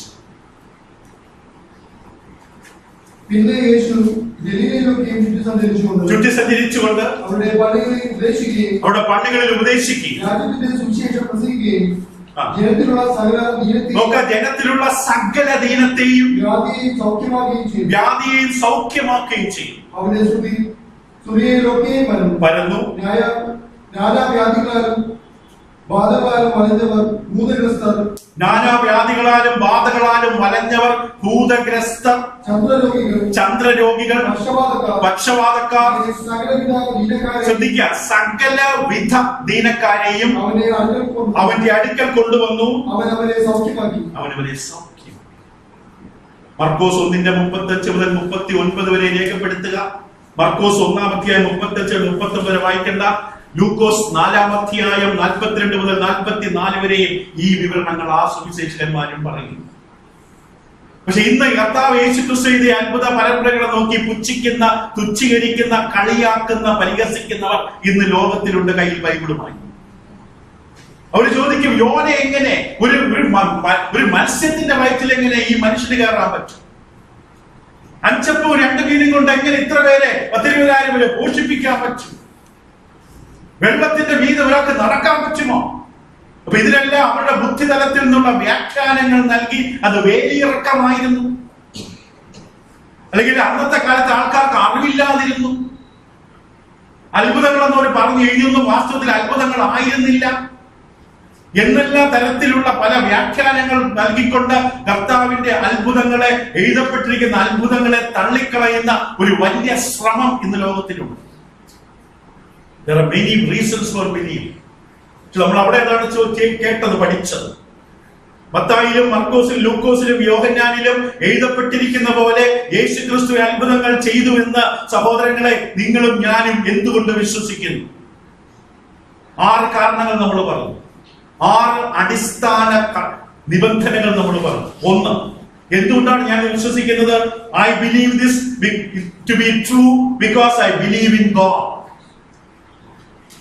ബൈബിളിൽ എഴുതി വെച്ചിരിക്കുന്നത് പോലെ, പുതിയ പുസ്തകങ്ങൾ എഴുതി വെച്ചിരിക്കുന്ന പോലെ കർത്താവ് യേശുക്രിസ്തു അത്ഭുതങ്ങൾ ചെയ്തു എന്ന് ഞാൻ വിശ്വസിക്കുന്നു. എന്തുകൊണ്ട്? കാരണം ഞാൻ ദൈവത്തിൽ വിശ്വസിക്കുന്നു. മർക്കോസ് 10:27 നമ്മൾ പറഞ്ഞു, ദൈവത്തിന് ഒന്നും അസാധ്യം. ദൈവത്തിൽ വിശ്വസിക്കുന്ന ഒരാൾക്ക് ഒരിക്കലും സംശയം വരില്ല ഒരു വലിയ കടലാമയുടെ ഉള്ളിൽ ഒരു മനുഷ്യൻ കയറിയത്. ഇതൊന്നും അസാധ്യമല്ല ദൈവത്തിൽ വിശ്വസിക്കുന്ന ഒരാളെ സംബന്ധിച്ച്. 2, ഞാനിത് വിശ്വസിക്കുന്ന കാരണം I believe in the Bible. ദൈവശ്വാസീയമായ ഗ്രന്ഥം, ദൈവത്തിന്റെ ശ്വാസത്താൽ എഴുതപ്പെട്ട ഗ്രന്ഥം, തെറ്റുകുറ്റങ്ങളില്ലാത്ത അപ്രമാദിത്വമായ, ഇന്നറന്റായ, അതോറിറ്റേറ്റീവായ, ഇൻഫാലിബിൾ ആയിട്ടുള്ള ദൈവവചനത്തെ ഞാൻ വിശ്വസിക്കുന്നു. വിശ്വസിക്കാൻ യോഗ്യമായ ഒരു പുസ്തകമാണ്. To which we can trust our lives. അതിൽ പറയുന്ന കാര്യങ്ങൾ സത്യമാണ്. 3, പുതിയ നിയമത്തിൽ എഴുതിയിരിക്കുന്ന ഈ അത്ഭുതങ്ങളെ ഞാൻ വിശ്വസിക്കുന്ന കാരണം it is recorded by trustworthy witnesses. വിശ്വാസയോഗ്യരായ സാക്ഷികളാണ് അത് എഴുതിയത്. അവരെ ഉപയോഗിച്ചാണ് ആത്മാവ് എഴുതിയത്. They are rational men. അവർക്ക് നല്ലതുപോലെ ബോധമുണ്ടായിരുന്നു. അവർ കണ്ടതാണ്, അനുഭവിച്ചതാണ് ഈ അത്ഭുതങ്ങൾ. ആരെയും വഞ്ചിക്കാൻ ഉദ്ദേശിച്ചുകൊണ്ട് എഴുതിയതായിരുന്നില്ല. They are rational men. ബുദ്ധിയുള്ള, വിശ്വസ്തരായ നല്ല മനുഷ്യരായിരുന്നു. 4, ഞാനിത് വിശ്വസിക്കുന്ന കാരണം it is consistent with who Jesus is. യേശു ആരാണ്? യേശു തന്നെ നൽകിയ അവകാശവാദങ്ങൾ, താൻ ആരെന്നാണോ ക്ലെയിം ചെയ്തത് അതിന് യോഗ്യമാണ്, അതിന് ചേരുന്നതാണ് ഈ അത്ഭുതം. എന്നോട് പറയാം, പുതിയ നിയമത്തിൽ മത്തായി, മർക്കോസ്, ലൂക്കോസ്, യോഹന്നാൻ എന്നീ സുവിശേഷങ്ങൾ രേഖപ്പെടുത്തിയിരിക്കുന്ന അത്ഭുതങ്ങൾ അതുപോലെ തന്നെ വാസ്തവത്തിൽ നടന്നതാണെന്ന് ഞാൻ വിശ്വസിക്കുന്നു. കാരണം യേശുക്രിസ്തു എന്താണോ താൻ അവകാശപ്പെട്ടു, ഉദാഹരണത്തിന് താൻ അവകാശപ്പെട്ടു ഞാൻ ദൈവപുത്രൻ. He claimed I am Messiah. യേശു അവകാശപ്പെട്ടു ഞാൻ ലോകത്തിന്റെ വെളിച്ചം. യേശു അവകാശപ്പെട്ടു ഞാൻ ജീവന്റെ അപ്പം. യേശു അവകാശപ്പെട്ടു ഞാൻ പാപങ്ങൾ ക്ഷമിക്കുന്നവൻ. ഇങ്ങനെയുള്ള സാധാരണമല്ലാത്ത അവകാശവാദങ്ങൾ ഉന്നയിച്ച യേശുക്രിസ്തുവിന്റെ അവകാശവാദങ്ങളെ സാധൂകരിക്കുന്നവയാണ് ഈ അത്ഭുതങ്ങൾ. കാരണം ഈ അവകാശവാദങ്ങൾ ഒരാൾ പറഞ്ഞാൽ തീർച്ചയായും ആ അവകാശവാദങ്ങളെ ബലപ്പെടുത്തുവാൻ തീർച്ചയായും തെളിവുണ്ടാകണം. ആ തെളിവുകളാണ് ഈ അത്ഭുതം. So when one makes a claim like these extravagant claims, he must either demonstrate the truth of that claim or found to be a liar. താൻ ഈ പറയുന്ന അവകാശം, അതുകൊണ്ട് യേശു കുരുടന് കാഴ്ച കൊടുത്തു. തൊട്ടും പറഞ്ഞു ഞാൻ ലോകത്തിന്റെ വെളിച്ചമാണ്. ഞാൻ ജീവന്റെ അപ്പമാണ്. 5 അപ്പം കൊണ്ട് 5000 പേരെ പോഷിപ്പിച്ചു. പറയാൻ എല്ലാവർക്കും കഴിയും.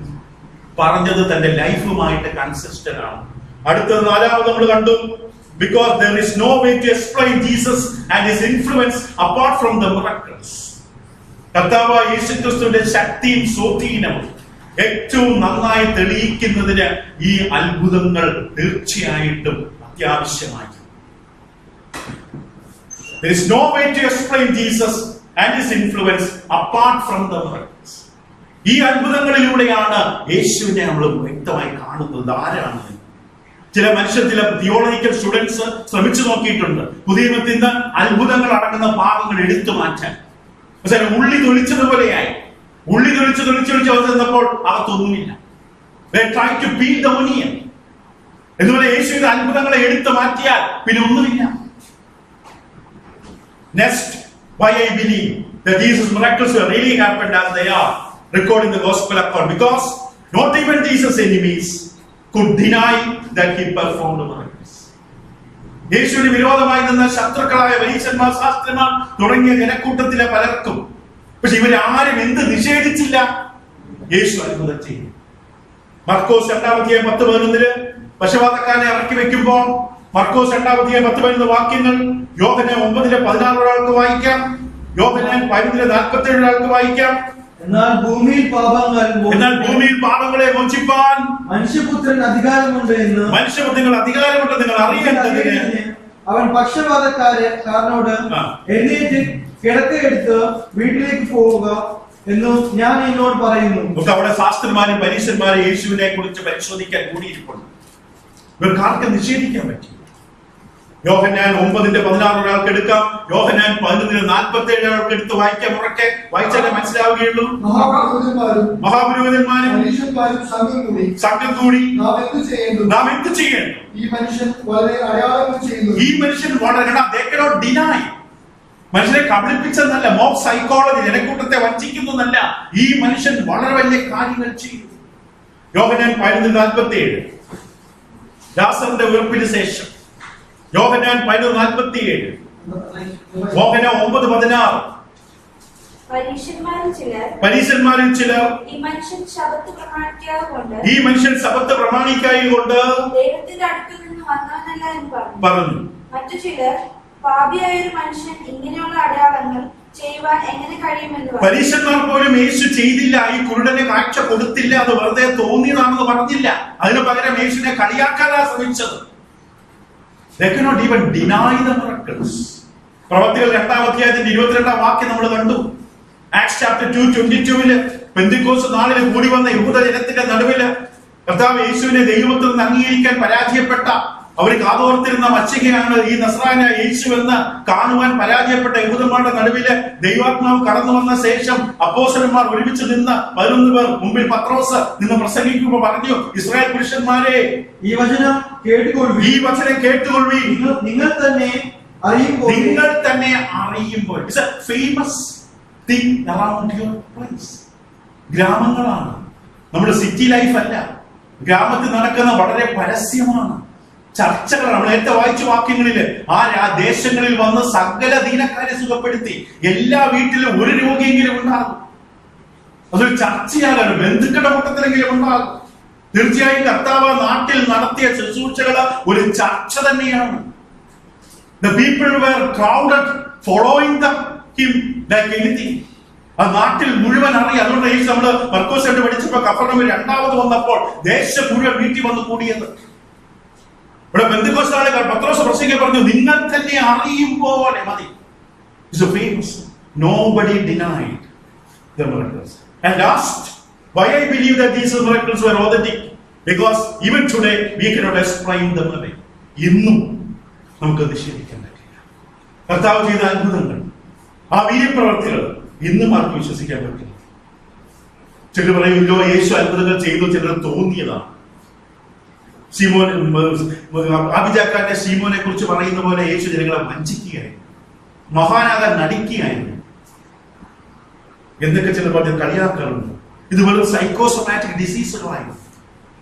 കാരണം ശരീരത്തിലെ 80% രോഗങ്ങളും കാരണം മനസ്സിൻ്റെതാണെന്ന് ആധുനിക വൈദ്യശാസ്ത്രം സാക്ഷ്യപ്പെടുത്തുന്നു. കർത്താവ് സുഖപ്പെടുത്തിയ അത്ഭുതങ്ങളൊക്കെ വെറും മനസ്സിൻ്റെതായുള്ള ചിന്തകളിൽ നിന്നോ വൈകല്യങ്ങളിൽ നിന്നോ ഉണ്ടായതാണ് ചില പറഞ്ഞാൽ തള്ളിക്കളയും. അങ്ങനെയാണെങ്കിൽ കുഷ്ഠരോഗിയെ സുഖപ്പെടുത്തിയത് മനസ്സിലാണ്. മുടന്തൽ എഴുന്നേറ്റ് നടക്കുന്നു, ഒരു കാലില്ലാത്തവൻ മരിച്ചാൽ എഴുന്നേൽക്കുന്നത്, സൈക്കോസൊമാറ്റിക് ഡിസീസ് ഒന്നുമില്ല. യേശു ജനത്തെ വഞ്ചിക്കുകയായിരുന്നെങ്കിൽ യേശു ഇന്ന സർക്കിളിൽപ്പെട്ട കാര്യം പണസഞ്ചി സൂക്ഷിച്ചിരുന്നതായ യൂതയ്ക്ക് നന്നായിട്ട് അറിവുണ്ടായിരുന്നു തന്നെ. വേണം പൈസ ചിലവാക്കുന്ന യൂതയാണ്, ആഹാരകാര്യങ്ങളൊക്കെ നോക്കുന്ന യൂതയാണ്. യൂതയ്ക്ക് നന്നായിട്ട് അറിയാം നമ്മുടെ ജനത്തെ വഞ്ചിക്കുകയാണ്, ഇത് മോബ് സൈക്കോളജിയാണ്, ഇത് ജനത്തെ ഫൂളാക്കുകയാണ്. യൂതയ്ക്ക് ഇത് അറിയാമായിരുന്നേനെ. അങ്ങനെയാണെങ്കിൽ യൂത എന്ത് ചെയ്തേനെ? ആ വിവരം മതി യേശുവിനെ ന്യായമായിട്ട് എന്ത് ചെയ്യാൻ? ക്രൂശിക്കാൻ. പക്ഷെ പരീക്ഷനാടൊക്കെ ചെല്ലുമ്പോ യൂതയ്ക്ക് അങ്ങനെ ഒന്നും ഇല്ല പറയാൻ. യൂതയ്ക്ക് ആകെ പറയാനുണ്ടായിരുന്ന എന്തായിരുന്നു? യേശു എവിടെയാണ് പ്രാർത്ഥിക്കുന്നത്? മറ്റുള്ളവർ പറയുന്ന പോലെയല്ല. യേശുവിന്റെ അത്ഭുതങ്ങളുടെ വാസ്തവം എന്താണ്? ദ റിയാലിറ്റി ഓഫ് ജീസസ് പറഞ്ഞു. നമ്മൾ കണ്ടു മിറക്കിൾ എന്ന വാക്ക് ലൂസായിട്ട് ഉപയോഗിച്ചു. അതാണ് ഇന്ന് രാജ്യത്തിനുള്ള ഏറ്റവും വലിയ അപകടം. ആത്മീയ ഗോളത്തിൽ പല അപകടങ്ങൾ വന്നതിന്റെ കാരണം അതാണ്. We used the term miracle very loosely. I passed the test. ഭയങ്കര മിറക്കിളാണ്. ഗ്യാസ് സ്റ്റവിൽ ഇന്ന് ഗ്യാസ് വീണ്ടും കത്തി, അത്ഭുതമാണ്. അവിടെ പാർക്കിയ സ്ഥലമില്ലായിരുന്നു, പക്ഷെ ഞാൻ ചെന്ന് അത്ഭുതം, ഒരാൾ വണ്ടി എടുത്തിട്ടുണ്ട്. Miracle. The word miracle has a special meaning. അത്ഭുതം എന്ന വാക്കിന് പ്രത്യേക അർത്ഥം. It was not something that happened every day. എല്ലാ ദിവസവും സംഭവിക്കുന്ന ഒന്നല്ല അത്ഭുതം. It was not something that resulted from natural law or human effort. പ്രകൃതി നിയമത്തിന്റെ ഫലമായിട്ടോ മനുഷ്യന്റെ ശ്രമത്തിന്റെ ഫലമായിട്ടോ ഉണ്ടാകുന്നതല്ല അത്ഭുതം.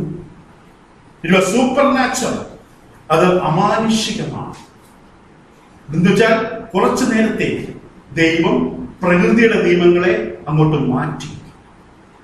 He lay aside the natural law and supernatural predominate.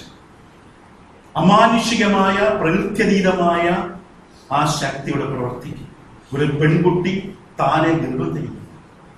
പ്രകൃതി നിയമപ്രകാരം പുരുഷനും സ്ത്രീയും തമ്മിൽ ശാരീരിക ബന്ധം ബീജസങ്കലനം നടക്കും. പ്രകൃതിയുടെ നിയമം അതാണ്. പക്ഷെ ദൈവം പ്രകൃതി നിയമം അങ്ങോട്ട് മാറ്റിവെച്ചു, സൂപ്പർ നാച്ചുറലായി അങ്ങോട്ട് കയറ്റി. അത്യുന്നതിന്റെ ശക്തി വ്യാപരിച്ചു. അതിലും വലുതാണ് കുറച്ചുകൂടെ പ്രകൃതിയെ കുറിച്ച് പറയാം. It was supernatural. ശ്രദ്ധിക്കുക, പ്രകൃത്യതീത അമാനുഷിക ശക്തി working in the natural world. ഈ പ്രകൃതിയുടെ ലോകത്തിൽ പ്രവർത്തിക്കുന്ന in a way that all could see, hear and acknowledge that the miracle had occurred. അങ്ങനെ പ്രവർത്തിക്കുമ്പോൾ എല്ലാവർക്കും കാണാനും കേൾക്കാനും മനസ്സിലാക്കാനും വിശ്വസിക്കാനും കഴിയും. ഇത് അതിശയമാണ്, ഇത് അത്ഭുതമാണ്. സാധാരണ നടക്കുന്നതാണോ? അല്ല. സാധാരണ സംഭവിക്കുന്ന മനുഷ്യന്റെ അധ്വാനപരമായി ഉണ്ടാകുന്നതാണോ? ഒരു നമുക്ക് പറ്റും എന്ന് പറയാൻ പറ്റുന്നതാണോ അത്ഭുതം? അല്ല. സാധാരണ എല്ലാ ദിവസവും നടക്കുന്നതാണോ? അല്ല. ഇത് പ്രകൃതിയുടെ നിയമങ്ങളെ കൊണ്ട് ദൈവം മാറ്റുകയാണ്. ഇത് പ്രകൃതി നിയമം ഉണ്ടാക്കിയത് ആരാണ്? ദൈവം തന്നെയാണ്. അതിനെ കൊണ്ട് ദൈവം ബ്രേക്ക് ചെയ്യും.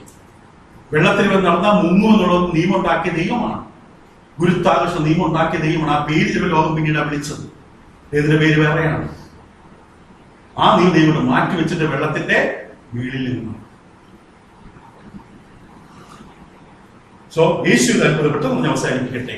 നമ്മൾ കഴിഞ്ഞ പറഞ്ഞതാണ് യേശുവിന്റെ അത്ഭുതങ്ങളുടെ സ്വഭാവങ്ങൾ. ഒന്ന്, he was not limited in his miracles. യേശുവിന്റെ അത്ഭുതങ്ങൾക്ക് പരിധി ഉണ്ടായിരുന്നു. കാരണം യോഹന്നാൻ 3:34 ദൈവത്തിന്റെ ആത്മാവ് കൊടുത്ത് എങ്ങനെയാണ്? അളവില്ലാതെയാണ്. യേശുവിന്റെ അത്ഭുതങ്ങൾക്ക് പരിധി ഉണ്ടായിരുന്നില്ല. കാരണം താൻ സൗഖ്യപ്പെടുത്തിയവർക്ക് വിശ്വാസം ഉണ്ടെങ്കിലും ഇല്ലെങ്കിലും യേശുവിന് എന്ത് ചെയ്യാൻ കഴിയുമായിരുന്നു? സൗഖ്യപ്പെടുത്താൻ. കാരണം ചിലർ പറയുകയോ അവർക്ക് വിശ്വാസമില്ലാത്തതുകൊണ്ടാണ് സുഖം കിട്ടാത്തതല്ല. He was not limited by the faith of others. മരിച്ചവർക്ക് വിശ്വാസം കാണിക്കാൻ പറ്റുമോ? പക്ഷെ യേശു ഉയർപ്പിച്ചില്ലേ? ചിലർക്ക് വിശ്വാസം കാണിച്ചു, എന്നെ രക്ഷിക്കണേ എന്ന് വിളിച്ച് വിശ്വാസം കാണിച്ചു. പക്ഷെ പൂർണ്ണതയിലില്ല വിശ്വാസം. He was not limited. Main പോയിന്റിന്റെ സംഭവിച്ചാണ്. മെയിൻ പോയിന്റ് കണ്ടത് he was not limited in his miracle. കർത്താവിന്റെ അത്ഭുതങ്ങൾക്ക് പരിധികളില്ലായിരുന്നു. അതിൽ ഒന്നാമത് കണ്ടു, വിശ്വാസത്തിന്റെ പരിധികളില്ല. ടൈപ്പ് ഓഫ് ഫിസിക്കൽ പ്രോബ്ലത്തിന് പരിധിയില്ല. കാരണം സാധാരണ പനി മുതൽ കുഷ്ഠരോഗം വരെ സൗഖ്യമാക്കാൻ ആർക്ക് കഴിയും? സകലവിധ വ്യാധി. മർക്കോസ് 4:23 നമ്മൾ കണ്ടു. മത്തായി 4:23 സകലവിധ വ്യാധി, എല്ലാ രോഗങ്ങളും. കാരണം ഒരാൾക്ക് വാസ്തവത്തിൽ സുഖപ്പെടുത്താൻ കഴിവുണ്ടെങ്കിൽ ഇന്ന രോഗമെന്ന വ്യത്യാസമുണ്ടോ? ഇല്ല. If a person really have power, there is no limitation. മൂന്നതിൽ തന്നെ യേശുവിന്റെ പവറുകൾ ഒരിക്കലും never limited with the number of people. എല്ലാവരും, കാരണം ആ ഗ്രാമത്തിൽ നിന്ന് വന്ന എല്ലാവരെയും എന്ത് ചെയ്തു? സുഖപ്പെടുത്തി.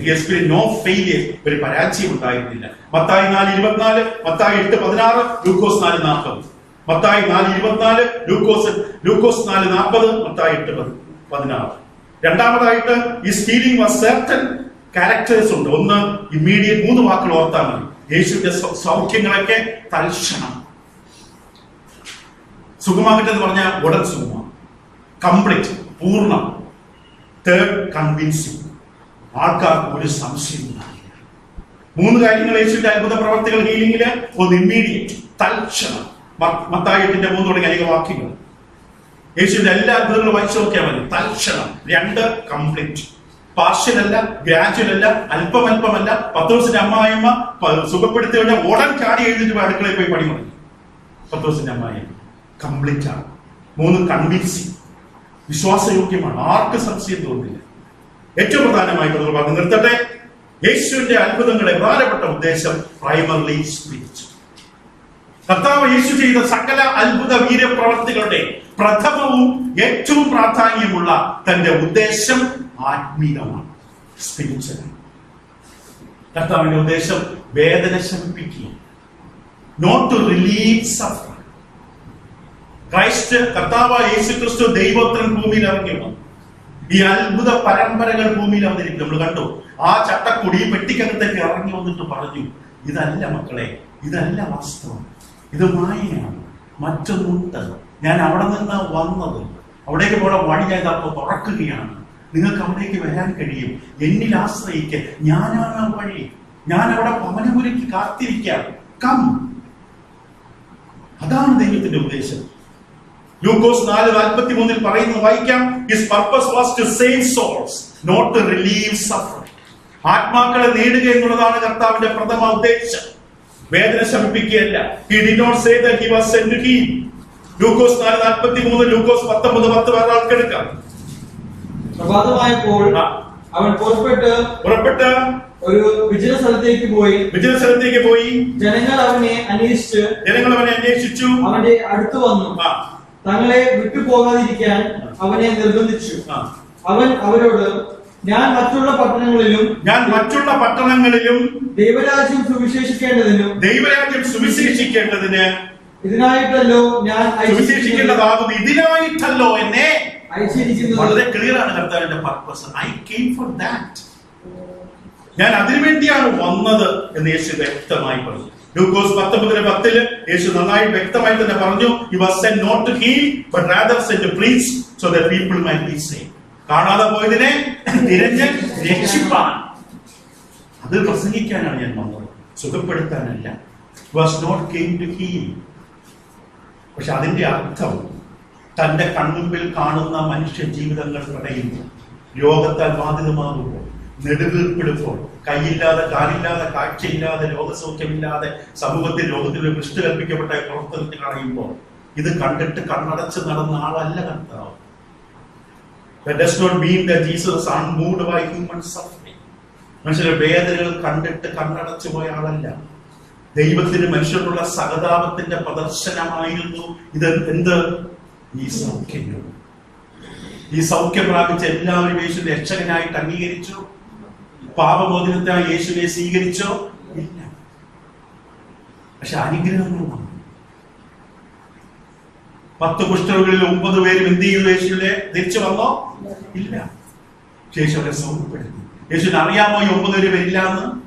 അറിയാം. ഹ്യൂമൻ, അതായത് ഗോഡ്സ് കമ്പാഷൻ, ദൈവത്തിന്റെ മനസ്സ്.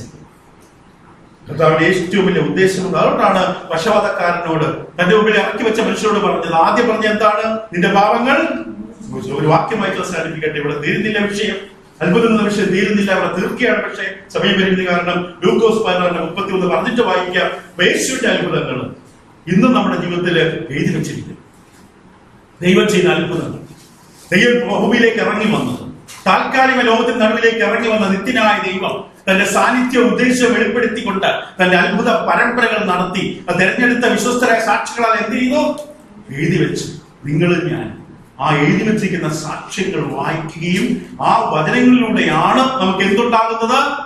വിശ്വാസം. നമ്മുടെ നിങ്ങളുടെയും എന്റെ ജീവിതത്തിൽ ഒരു അത്ഭുത കർമ്മം ചെയ്യണമെന്നുണ്ടെങ്കിൽ തീർച്ചയായും. പക്ഷെ അതിനു വേണ്ടി ബാനർ കെട്ടി ജനങ്ങളെ കബളിപ്പിക്കും.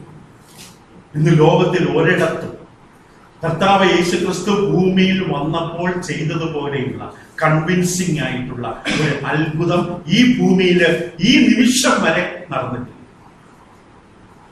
ഇന്ന് ലോകത്തിൽ നടക്കുന്ന ഏറ്റവും വലിയ അത്ഭുതമാണ് നിങ്ങളെ എന്റെയും പോലെയുള്ള ലോകത്തിന് വേണ്ടാത്ത, കുടുംബത്തിന് വേണ്ടാത്ത, ആർക്കും വേണ്ടാത്ത പാപത്തിൽ കുമിള് കിടന്ന മനുഷ്യരെ നമ്മെ എന്ത് ചെയ്തത്? രൂപപ്പെടുത്തി വീണ്ടെടുത്ത് രക്ഷിച്ചു. The greatest work. Lukose 16:31. So Christ's miracle do not have to be repeated. കർത്താവ് യേശുവിന്റെ അത്ഭുതങ്ങൾ ആവർത്തിക്കേണ്ട കാര്യമില്ല. We have the sure testimony. സ്ഥിരമായ ഉറപ്പുള്ള സാക്ഷ്യമുണ്ട്. Of those who observed. അത് കണ്ടവർ, അനുഭവിച്ചവർ, സാക്ഷികളായവർ, തെരഞ്ഞെടുത്ത അപ്പോസ്തലന്മാർ അതിനാണ് തെരഞ്ഞെടുത്തത്. സാക്ഷികളായി നിങ്ങൾ ആത്മാവിൽ എന്നോട് കൂടെ നിൽക്കുന്ന സാക്ഷികളാണ്. ആത്മാവ് കൊടുത്തത് എഴുതിപ്പിച്ചു. If we will not believe that testimony, ആ സാക്ഷ്യം വിശ്വസിക്കാൻ തയ്യാറല്ലെങ്കിൽ മരിച്ച ലോകത്ത് നിന്ന് ഒരാൾ ഇറങ്ങി വന്നാൽ പോലും ബൈബിൾ ദൈവവചനമായി, ദൈവത്തിന്റെ വിറ്റ്നസ്സായി, ദൈവത്തിന്റെ സാക്ഷ്യമായി വിശ്വസിക്കാൻ മനസ്സില്ല എങ്കിൽ ബൈബിൾ സ്റ്റഡി, ബൈബിൾ പഠനം, ബൈബിൾ സത്യങ്ങൾ, ആധികാരികമായ സത്യങ്ങളെ സ്നേഹിച്ച് അനുസരിച്ച് അപ്രകാരം ജീവിതം ക്രമപ്പെടുത്തുവാൻ ആഗ്രഹമില്ല എങ്കിൽ നിങ്ങൾക്ക് വേണ്ടി ഒരു അത്ഭുതം നടന്നാൽ പോലും നിങ്ങൾ എന്ത് ചെയ്യില്ല? വിശ്വസിക്കില്ല. ദൈവം പറഞ്ഞു. ലൂക്കോസ് 16:31. അവൻ അവനോട് അവർ മോശയുടെയും പ്രവാചകന്മാരുടെയും വാക്ക് കേൾക്കാൻ ഞാൻ മരിച്ചവരിൽ നിന്ന് ഒരുവൻ എഴുന്നേറ്റ് ചെന്നാലും വിശ്വസിക്കുന്നവർക്ക് എന്തുണ്ട്? സാക്ഷ്യമുണ്ട്, എവിഡൻസ് ഉണ്ട്. എവിഡൻസ് ഇങ്ങനെ പച്ചയ്ക്ക് തുറന്ന് കാണിച്ചിട്ടും ഒന്നുകൂടെ കാണിച്ച് ഒന്നുകൂടെ നോക്കട്ടെ, അത് ചങ്ക് തന്നെയാണോ? അത് ഞങ്ങളുടെ വീട്ടിൽ നിൽക്കുന്ന റോസാണ്. വിശ്വസിക്കണമെന്നുള്ളവർ ഈ പുസ്തകം മതിയായി. ദൈവം തന്റെ സാക്ഷ്യം വിതറുന്നു. So miracles of Jesus teach some important lessons.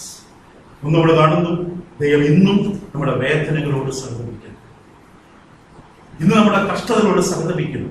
ഏറ്റവും പ്രധാനപ്പെട്ട തെളിവ് ഈ അത്ഭുതങ്ങളുടെ യേശുവിനെ തെളിയിച്ച് താൻ ആരാണ്? ഇന്നും ഈ പുസ്തകം തെളിയിച്ചു കൊണ്ടിരിക്കും. ഇന്ന് ഈ പുസ്തകം സംസാരിച്ചു കൊണ്ടിരിക്കും. അത് മതിയായി. ദൈവം നിങ്ങളെ അനുഗ്രഹിക്കട്ടെ. കർത്താവ് യേശുക്രിസ്തു ഇന്നും ജീവിക്കുന്നുണ്ട്. ഈ പുസ്തകം മതിയായതാണ്, പൂർണ്ണമാണ്. പ്രാർത്ഥിക്കാൻ ദൈവസന്നിധിയിലേക്ക്